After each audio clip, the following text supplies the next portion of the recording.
안녕하세요.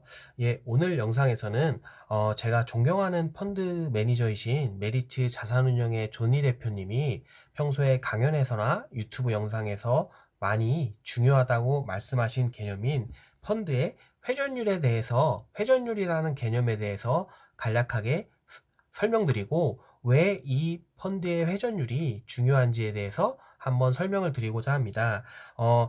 유튜브나 메리츠 자산운용의 존니 대표님의 강연을 들어보신 분들은 아실 수도 있겠지만 간략하게 펀드의 회전율의 개념에 대해서 설명을 드리면 1년 동안 펀드의 회전율이 100%였다는 말은 1년 동안 펀드가 보유하고 있는 종목의 개수가 10개였다면 대략적으로 1년 후에는 그 10개의 종목이 모두 다른 종목으로 교체되었다는 의미입니다.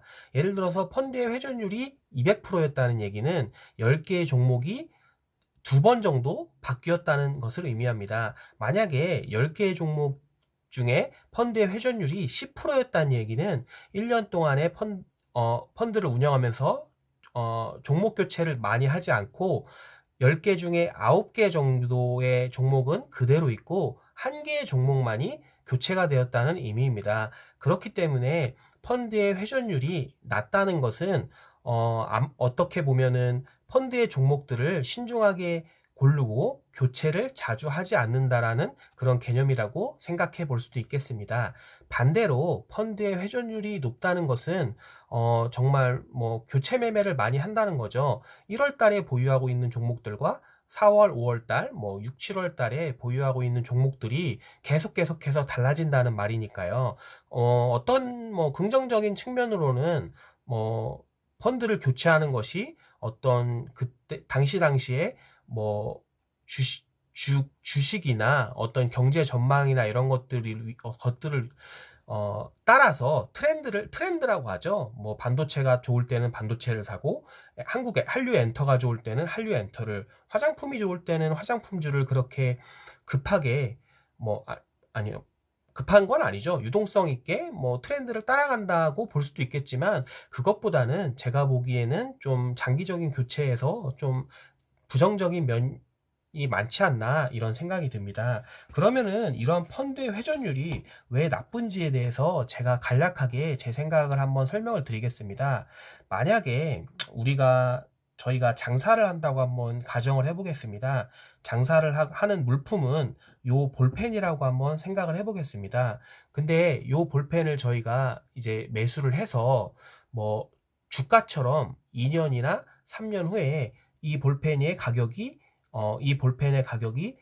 많이 상승할 것으로 예상이 돼서 지금 1년 동안 이 볼펜을 저가에 매집을 한 다음에 2년이나 3년 후에 이 볼펜을 좀 비싼 가격에 판다고, 그런 사업 아이템을 가지고 있다고 생각을 해보겠습니다. 그러면은 근데 이제 한 가지 좀 제약 조건이 있는데요. 주가가 매일매일의 주가의 가격이 변동하는 것처럼 내가 1년 동안 이 볼펜을 사 모으려고 했는데 이 볼펜의 가격이 주식처럼 매일매일 변동한다는 것입니다. 그러면은 가장 합리적으로 이 볼펜을 1년 동안 싸게 매집할 수 있는 방법은 무엇일까요?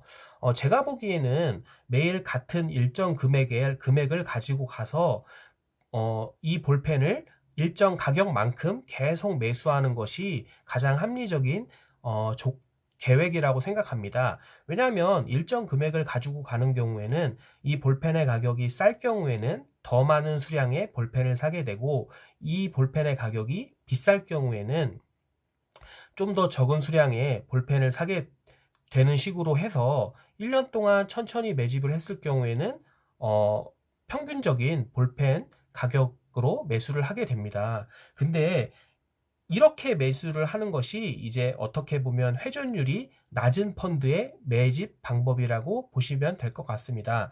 그럼 만약에 회전율이 높다는 것은 무엇을 의미할까요? 제가 이 볼펜 한 개를 가지고 미래에 팔려는 게 아니라 이 세 가지 볼펜을 다 사서 매수를 하고 3년 후에 판다고, 그렇게 사업 계획을 짜는 겁니다. 그러면은 근데 조건이 있죠. 이 세 가지 볼펜 가격이 시시각각으로 변한다는 겁니다. 시시각각으로 변하는데 이제 그거는 아무도 모르죠. 어떤 볼펜이 싼 가격이고 비싼 가격이고 이런 것들은 평가할 수 없기 때문에 이것이 어려운 것입니다. 그러니까 예를 들어서 오늘은 가서 이 볼펜을 사고, 내일은 가서 이 볼펜을 사고, 모레는 가서 이 볼펜을 사고, 이렇게 볼펜을 매수하는 것 개념이 회전율이 높은 형식의 매매 방식입니다. 근데 이런 경우로 매집을 하게 되면은 이 볼펜을 살 때는 어떻게 보면은 정작 이 볼펜이나 이 볼펜이 가격이 싸서 이 볼펜을 매수해야 되는데 이 볼펜을 매수하는 경우도 있을 거고요. 어떤 경우에는 이 볼펜의 가격이 싸서 이 볼펜을 매수해야 되는데 정작 이 볼펜이 더 비싼, 그러니까 이 볼펜의 가격이 더 비싸서 비싼 날 매수를 하는 경우도 있을 겁니다. 그러니까 한마디로 무슨 말씀을 드리냐면 이렇게 한 가지 볼펜을 동일하게 계속 매수를 하게 되면 이 볼펜의 가격의 변동과 상관없이 평균적인 가격대로 매수를 할 수 있는데요. 만약에 이렇게 세 가지 볼펜을 어떻게 계속해서 다른 각각의 기분에 따라 날의 그런 트렌드에 따라서 매도를 하게 되면 이 볼펜이 싸야 될 때, 이 볼펜이 싸서 이 볼펜을 매수해야 될 때 다른 두 가지 볼펜을 매수해서 뭐 손해가 볼 수도, 그러니까 손해를 보는 날도 있을 거고요. 이 볼펜이 제일 싼 날이어서 이 볼펜을 매수해야 되는데 다른 두 가지 볼펜을 매수해서 좀 손해를 보는 날도 있을 겁니다.